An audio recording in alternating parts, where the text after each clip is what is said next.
तस्मान्नार्हा वयं हन्तुं धार्तराष्ट्रान् स्वबान्धवान् स्वजनं हि कथं हत्वा सुखिनः स्याम माधव। यद्यप्येते न पश्यन्ति लोभोपहत चेतसः कुलक्षयकृतं दोषं मित्रद्रोहे च पातकम्। वास्तव में अर्जुन स्वयं महायोद्धा है। उसे युद्ध करने और शत्रुओं का वध करने में कोई संकोच नहीं है। संकोच है तो स्वजनों को मारने में। इसीलिए वो कृष्ण से कहता है, हे माधव, धृतराष्ट्र के इन पुत्रों और संबंधियों को मारकर हम कैसे सुखी रहेंगे? ये तो हमारे भाई और संबंधी हैं। ये लोभ के वश में होकर कुलनाश और मित्रद्रोह का पाप नहीं देख रहे हैं, पर हम तो देख रहे हैं।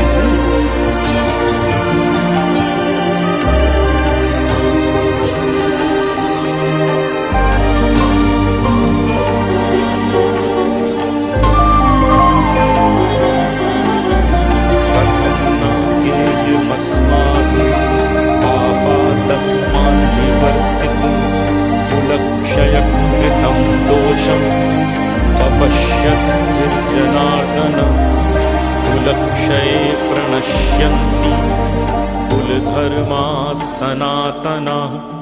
धर्मे नष्टे कुलं कृत्स्नम् अधर्मोऽभिभवत्युत। हे जनार्दन, कुल विनाश से उत्पन्न दोषों को जानने के कारण हमें तज्जनित दोषों पर विचार करना चाहिए। सभी जानते हैं कि कुल के नष्ट हो जाने पर उससे जुड़े सनातन धर्म भी नष्ट हो जाते हैं। धर्म का विनाश होने पर सारा कुल पाप की दलदल में डूब जाता है। अर्जुन के इस वचन में भी वही दोष दिखाई देता है जो धृतराष्ट्र ने मामका पांडवाश्चैव कहकर प्रकट किया था।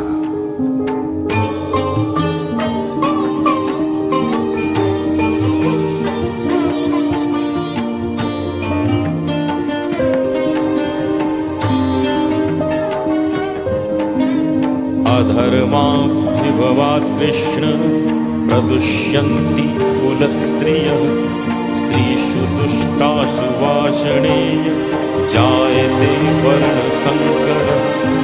संकरो नरकायैव कुलघ्नानां कुलस्य च पतन्ति पितरो येषां लुप्तपिण्डोदकक्रिया। अर्जुन ने कृष्ण से कहा, हे माधव, पाप के अत्यधिक बढ़ जाने से कुल की स्त्रियां दूषित हो जाती हैं। ये बात सुनिए, कुल की स्त्रियों के दूषित हो जाने से कुल में वर्ण संकर ही उत्पन्न होते हैं और ये वर्ण संकर संतति सारे कुल का विनाश ही कर देती है। संपूर्ण कुल नरक कुंड में गिर जाता है। श्राद्ध कर्म में यथोचित पिंड न मिलने से पितृगण भी अधोगति को प्राप्त होते हैं।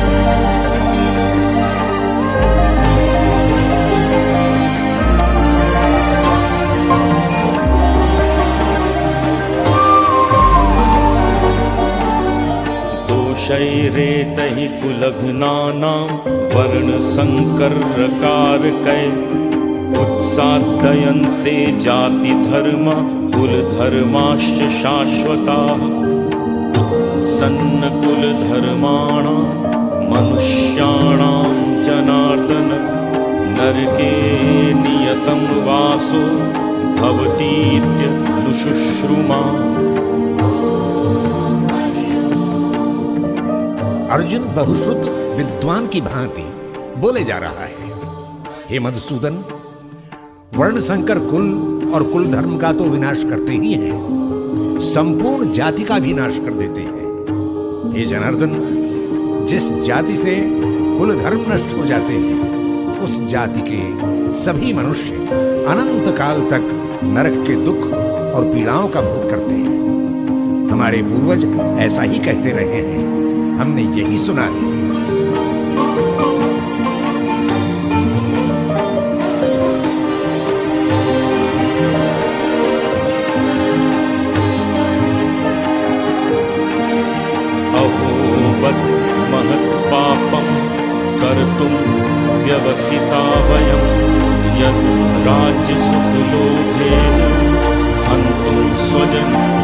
यता यदि माम् अप्रतीकारम् अशस्त्रं शस्त्रपाणयः धार्तराष्ट्रारणे हन्युः तन्मेखीं तरं भवेत्।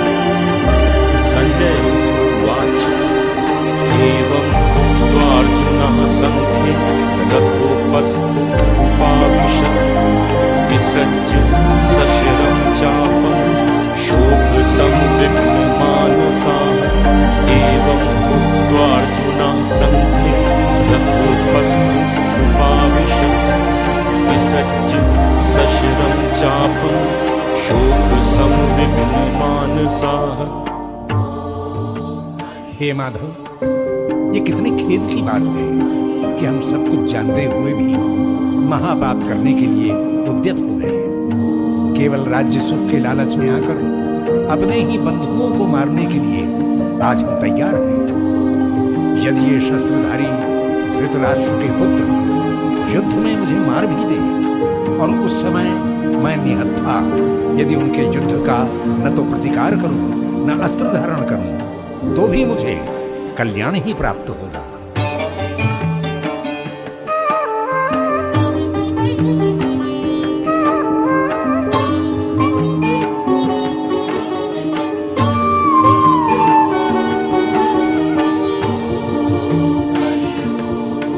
धृतराष्ट्र को कुरुक्षेत्र युद्ध का विवरण देते हुए संजय ने कहा, हे राजन, इस प्रकार अर्जुन मोहजन्य विषाद से इतना ग्रस्त हो गया कि उसने युद्ध आरंभ होने से पूर्व ही बाणों सहित अपना गांडीव धनुष एक ओर रख दिया और स्वयं भी रथ के पिछले भाग में जाकर बैठ गया।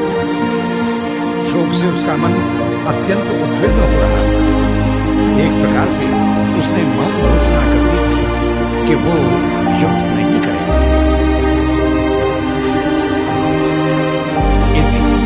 प्रथमोध्याय।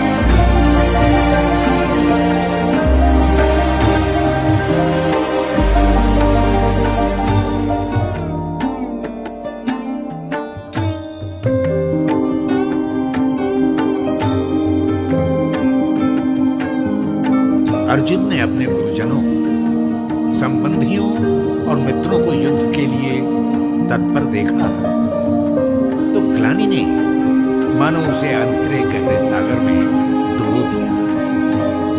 उसका मन विषाद से भर गया। विषाद भी एक योग है। विषाद से ही व्यक्ति में जानने की प्रवृत्ति जागती है और व्यक्ति श्रेयस्कर क्या है, उसका साधन क्या है, इसकी खोज में चिंतन जगत में घूमने लगता है। सत्पुरुषों में यदि विषाद उत्पन्न होता है तो उनका मन भौतिक सुखों के आकर्षण से विद्रोह करने लगता है। अर्जुन भी श्री कृष्ण से कहता है, हे कृष्ण, मैं विजय नहीं चाहता और राज्य सुखों के प्रति अब मन में घृणा सी हो गई, क्योंकि राज सुखों और भोगों तथा जीवन से भी मेरा क्या प्रयोजन है, यह अब मेरी समझ में नहीं है। अर्जुन के मानस में जीवन के मूलभूत प्रश्न बुला रहे हैं। वो मूलभूत प्रश्नों के उत्तर ढूंढ लेना चाहता है। विषाद जागरण का द्वार खोल देता है। इसीलिए गीता के इस प्रथम अध्याय का नाम अर्जुन विषाद है। विषाद मनुष्य के मन में झंझावात सा उठा लेता है, उसे सन्मार्ग की दिशा खोजने को विवश कर देता है। विषाद से अनासक्ति का भाव जगता है।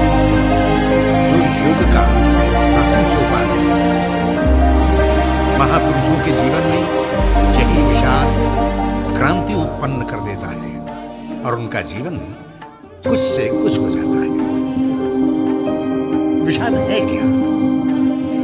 विषाद एक मानसिक आघात जैसी व्यवस्था है जो स्वार्थ से प्रारंभ होकर परार्थ पर चलने की प्रेरणा देती है। अर्जुन को भी धृतराष्ट्र की तरह अपनों के प्रति मोह हो गया था, जिसने उसके मन में संतुलन को बिगाड़ दिया। ऐसी स्थिति में बुद्धि निष्क्रिय हो जाती है, आशंकाओं का उल्कापात होने लगता है। अर्जुन सोचने लगा, इस युद्ध से तो सारा कुल नष्ट हो जाएगा, स्त्रियां दूषित हो जाएंगी, कुल धर्म और सनातन धर्म नष्ट हो जाएंगे, जिसके कारण वर्ण संकर पैदा होंगे, जिनके मन में श्रद्धा नहीं रहेगी और जिसके कारण पिंडदान न मिलने पर पितृगण अधोगति को प्राप्त होने लगेगी। हमारा तो अस्तित्व ही नष्ट हो जाएगा। उसकी ये सारी आशंकाएं जनश्रुति को